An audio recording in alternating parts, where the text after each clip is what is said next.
за голмайстор номер 1 в историята на клуба. Той има 264 мачи и 209 гола за синия екип. Като футболист печели 6 пъти шампионската титла на България, 3 пъти купата на страната и 3 пъти купата на Съветската армия. Трикратен голмайстор на българското първенство, като през 1987 година вкара 36 гола и печели бронзовата обувка на Европа. За националния отбор записва 82 мача, като отбелязва 23 гола. Участник на световните първенства през 86 от Мексико, с гол в първия матч срещу Италия 1994 година в Щатите, с гол срещу Аржентина при победата срещу Аржентина, когато България стига до бронзовите медали.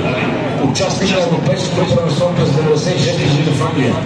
Като ръководител на Германия, двата си периода има 5 шампионски титли, 5 национални групи, 2 супергрупи, 4 финал за групата на УЕФА и участие в груповата фаза на Шампионската лига.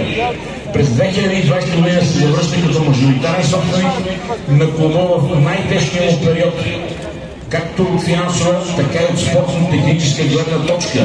На 15 май 2022 година добавя в витрината и първи трофей като собственик – Купата на България. ПФК Левски поздравява Наско Сираков с празника и му пожелава здраве, щастие, лични и професионални успехи и много незабравими мигове с любимия отбор. Честит рожден ден!